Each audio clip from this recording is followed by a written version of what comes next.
Kerry Vance backstage at the Sirius XM Music Lounge here at the W in Miami with Mako. How are you guys? Doing great. How are you? I'm doing fantastic. I'm from New York. I'm in Miami. What could be worse? So Mako are? Me, Logan, and Alex. Now, Logan and Alex could have been the name of a group, but you guys chose Mako. Yeah, not quite as catchy. So how'd you guys come up with the name Mako? I guess we wrote a demo for something that ended up being used in a Fruit of the Loom ad campaign 3.5 years ago, and they said, you need a band name. It was the first thing we ever did. So we kind of looked to things from our childhood that we liked, and I took it from a video game I played as a kid. So it was a cool name. No one was using it. We kind of just went and stuck with it. So it wasn't a commercial. You had to have heard this a million times. It wasn't the better get Mako commercial? No, I've never. You guys have never heard that commercial? Where are you guys from? San Diego. I'm from LA.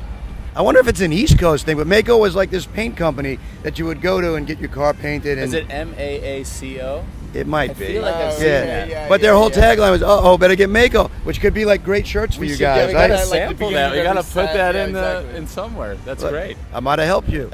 So your current single with Madison Beer. That's right. I Won't Let You Walk Away. What can you say? It's doing really well right now, and it was just a fun, easy record to put together, and Madison is just an unbelievable singer, so it was such a blessing for us to be able to pair up our old track called Sunburst with a singer of her talent, and it's really exciting to see everybody reacting to it right now.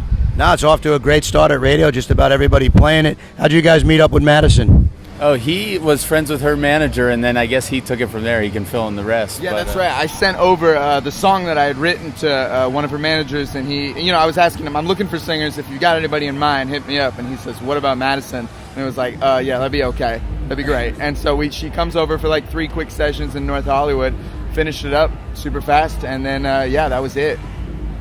Now one of your previous singles that was really big was Beam. That's right. Yeah. And was that kind of the song that really set you off on? I would say definitely. We put out an early version for free when we first got started, and that's what sort of lit up our fan base for the first time. And then we repackaged it with Danik over at Revealed, and that just kind of exploded for us on radio as well. So that was really our kind of coming into the scene sort of track. And you guys working on an album, you're working on an EP, you're working on some new songs? We got about 20 songs that we don't know which one to use or finish, and we can't decide album, EP, singles. You ask us this week and we'd say singles, and you ask us next week and we'll say, an album in September. So this week we'll lean singles maybe. Yeah. I think we'll have another one out by the end of April, hopefully. Now the current single's on Ultra Records. Are you guys signed to a label? Are you we're signed to Ultra now? Yeah. Great label. Now, you guys must be doing a lot of touring. What are you doing in Miami? So we're playing the Clevelander Sunday. We just played at Satellite Radio right now earlier today. Do we have any other?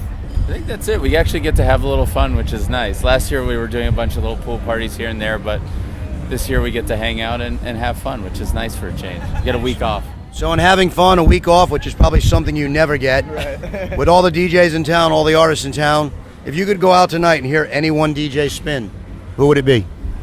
I read Odessa was playing tonight, and we saw Sunburn last night, which we really loved. And I love Galantis. Those are probably my top 3 right now. Yeah, those are amazing. I'd love to catch another Steve Angelo set because he has a track that we put together with him that he's been playing out. So I got to flag him down and see if he'll play it again.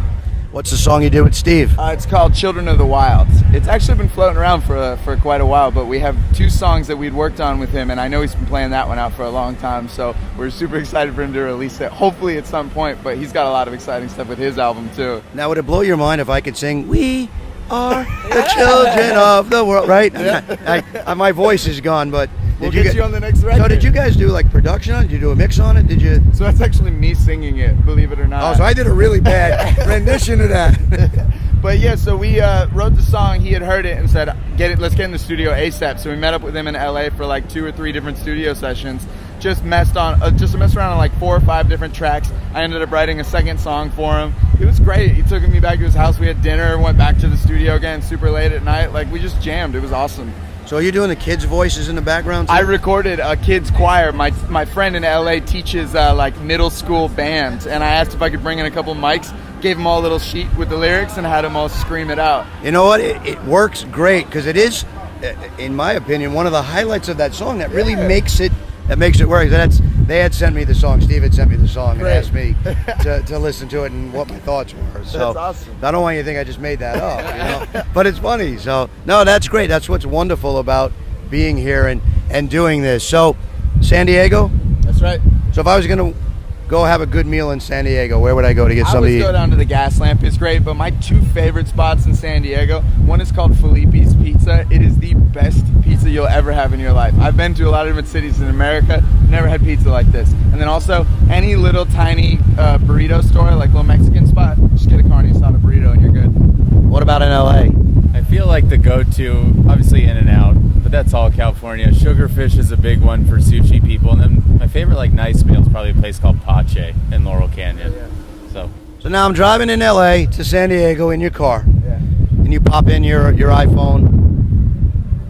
What songs would be playing on your iPhone that would surprise your fans? You're going to hear Gustav Mahler's Fifth Symphony on repeat for the whole drive down. That's a first. for me, it's all Radiohead and things that stem off that, their solo works and all that. That's all I listen to outside of this. So I don't know if that's surprising or not, but definitely what's on my phone at all times. And then, I don't think I asked this earlier on, how did you guys meet? Our dads were college roommates in 1976. I hope I'm getting the year right. And then they had went their separate ways, and they had remained in contact, and we had never met. Then he came out to LA, and our parents were having dinner, and I happened to come to the dinner, and we started talking. And then a couple months later, we'd done the demo that ended up for Fruit of the Loom, and so I guess we could say we met in 1976 and reconnected 30 years later, or whatever it is now. Now, have you sample looped the Fruit of the Loom song and turned it into a song? Exactly, yeah. And they also paid us some products, so we're just wearing Fruit of the Loom for the next 6 years. That's pretty funny. I thought you were going to tell me that they had you in the little... Yeah, that would have been great too. Us dancing. Yeah. No. So, hey, you guys are probably starting to do a decent amount of traveling?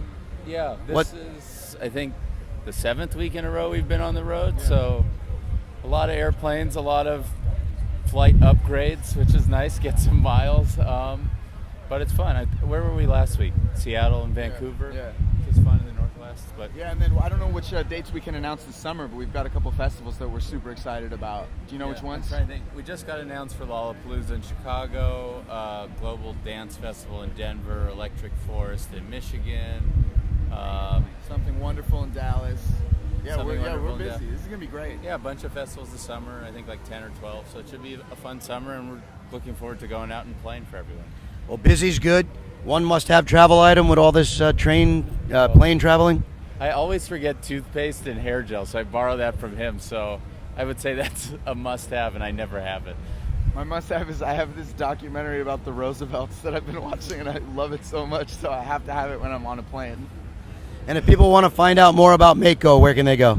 Our website is wearemako.com. All of our Facebook, We Are Mako, Twitter, We Are Mako, Snapchat, Instagram, it's all We Are Mako. And interact, and we like sending info back. It's usually Alex. Yeah, a it's little more usually clever. just crazy comments back to people, but we're always on it.